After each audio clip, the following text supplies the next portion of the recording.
Hi there, Heather. Thank you for your question. You're asking for advice on how to teach this sort of calculation. So this is all about our knowledge, of course. That's everything that I do with you at EYMaths is about your subject knowledge and then your pedagogical understanding. So the first thing we've got to think about is what is the point of this? So you need to make sure it has some purpose. As soon as you do that, it's going to make a lot more sense to everybody. So why would you want to add 7 to 77? And do they really understand what's happening there? So think about why you might have 77 things. Be authentic here. So it could be 77 children in the playground. That would be a legitimate and non-pseudo context. So as in realistic, and 7 more children come out to join them. As soon as you've done that, your children are largely going to understand that you're going to end up with more children. So give it purpose first. Then we need to make it concrete. So at the moment, this is abstract. So this is like, my example always is, this is like trying to get someone to explain what an apple is by using the word. You can't. You have to picture what a real apple is. So we need to make this real. So your children are going to need a lot of experience about the base 10 system before they're ready to deal with a calculation like this. So be really careful. So let's have a look at what 77 looks like in a concrete way. So your children should have been building 10 frames, starting with 5 frames, but building 10 frames for lots and lots, many opportunities, and using their perceptual subitizing to see amounts, part, whole, and applying that. Many children haven't had enough experience, if any, of that. Many children will be taught just to count on in ones there, which isn't what's going to build fluency and isn't what the curriculum asks for. So I am going to build what 77 could look like once I have secured my understanding of this smaller amounts using real counters. So look what I'm doing here. I've put my 5. You know I didn't count because you can hear I'm chatting, but I've got a 5 here and a 2 here. It's exactly the same as the 10 frame. Your children perhaps are more familiar with seeing it like that, maybe with a 2 over there, but at the end of the day, it's a 5 and a 2. And then you've got, what happened to my 7? There it is. So that's what 77 looks like. It is 7 full 10 frames, or 7 full 10s, and 7 of the next 10. And there's that familiarity. Look, the 5 and the 2. I'm using the 5s pattern here. I could use the 2s pattern. 7 would look like this: 2, 2, 2, and 1. So again, your children, what do they need before they get to this stage? They need huge amounts of experience of being able to recognize that your 10s pattern can then be scaled up to deal with numbers that are larger. So we're talking about numbers of 10 here. So here's 77. And what are we going to do with it? We're going to add 7. So here's my, you could call this pictorial, but I'm going to say this is the representation of my concrete.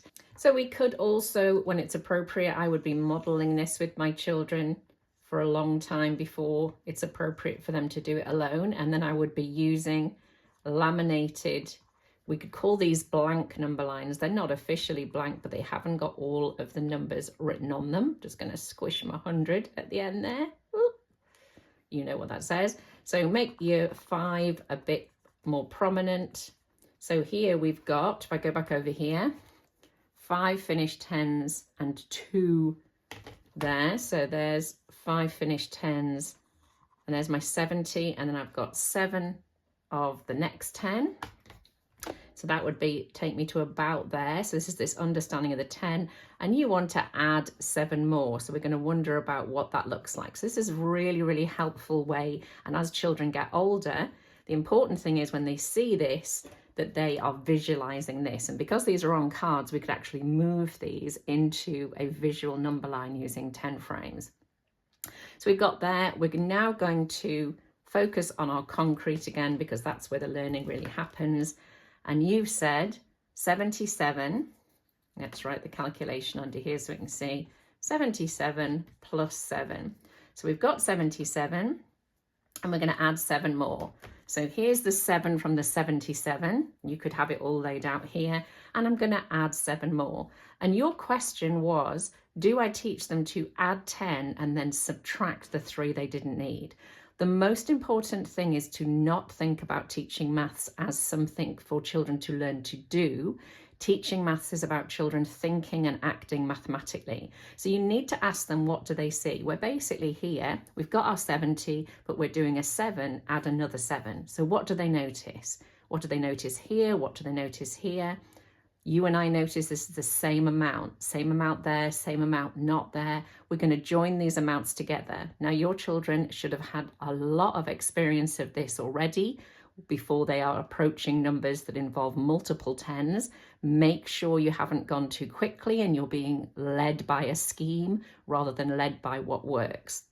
So if we join this one to this one, what's going to happen? Well, there's only space for 3, so we could move those 3 up there, and that would leave us with 4 here. So we've made another full 10 and 4 here. What else could we do? Well, your idea there of add 10 more, you can see that although that is actually really, an effective way, an efficient way to do it, it's not an obvious thing to do here yet.